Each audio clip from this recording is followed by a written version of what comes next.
हम लोगों का नैतिक दायित्व है कि मैनपुरी के संपूर्ण विकास के लिए मैनपुरी को प्रदेश के मुख्य धरातल पर विकास की किरणें पहुंचाने के मुख्य धरातल पर उतारने का काम कर सकें। पूरी तरह जनता समर्पित भाव से तीसरी बार मोदी जी को प्रधानमंत्री बनाने का मन बना चुकी है।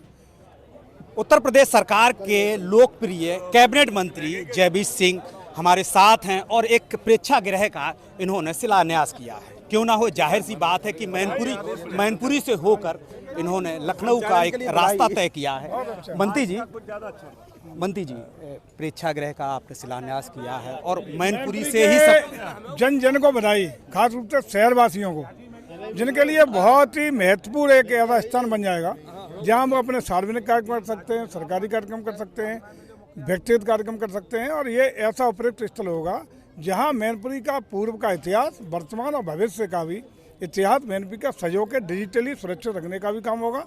और ये ऐसा स्थान बनने जा रहा है जो मैनपुरी के महिमा मंडल को, मैनपुरी के विकास को एक नई आभा देने का काम करेगा। तमाम ये देखा गया था कि मैनपुरी पिछड़ रहा है और विकास के नाम पर सिर्फ लोगों एक देखा गया था कि मैनपुरी पिछड़े जिलों के रूप में लिया जाता था। लेकिन जब से आपके पास विभाग ये पहुंचा है, एक विकास की ऊंचाइयों तक पहुंच गया है, जहां हम अपने पूर्वजों को भूल चुके थे वहां आपने स्थापित कर दिया है।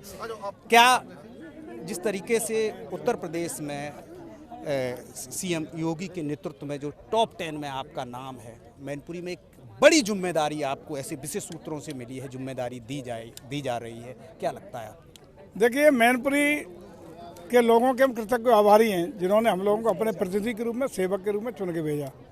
हम लोगों का नैतिक दायित्व है कि मैनपुरी के संपूर्ण विकास के लिए मैनपुरी को प्रदेश के मुख्य धरातल पर विकास की किरणें पहुंचाने के मुख्य धरातल पर उतारने का काम कर सकें, और वो प्रयास हमारा है। आज ये हुआ, 9 तारीख को आप देखेंगे इतिहास बन जाएगा प्रदेश का, जिस दिन 6 मूर्तियां मैनपुरी में, 2 मूर्तियां कुरावली में, 1 मूर्ति बेवर में, लगभग 1 दर्जन से ज़्यादा मूर्तियों का अनावरण एक दिन में होने का काम मंत्री जी, आखिरी सवाल, लगातार विपक्ष यानी कि समाजवादी पार्टी के लोग आरोप लगाते रहते हैं कि आप दम और जबरदस्ती के रास्ते से आप दबाव बना के भगदड़ मचाए हो और ये जो सीबीआई जैसी प्रीमियम एजेंसियां देश में उनका दुरुपयोग कर रहे हो। देखो, भगदड़ मचा दी है आदरणीय मोदी जी के कार्यों ने, आदरणीय योगी जी के कार्यों ने। जनता प्रभावित है, जनता आतुर है, जनता किसी को न सुनना चाहती, किसी दल को न किसी को देखना चाहती। पूरी तरह जनता समर्पित भाव से तीसरी बार मोदी जी को प्रधानमंत्री बनाने का मन बना चुकी है। और इसी बहाव में, इसी आंधी में बड़े बड़े दिग्गज बहे चले जा रहे हैं। उसमें हमारा न कोई दोष है न किसी का दोष है।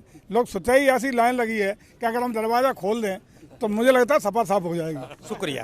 तो ये हमारे साथ पर्यटन एवं संस्कृति मंत्री जयवीर सिंह थे। इन्होंने साफ कहा कि जो जिस तरीके से मोदी और योगी का जादू है, उसी के रास्ते से दूसरी पार्टियों में भगदड़ मची हुई है और अगर हम दरवाजा खोल दें तो हो सकता सपा समाप्त हो जाए। कैमरामैन दीपू के साथ प्रवीण सक्सेना, जेएमडी न्यूज़, मैनपुरी।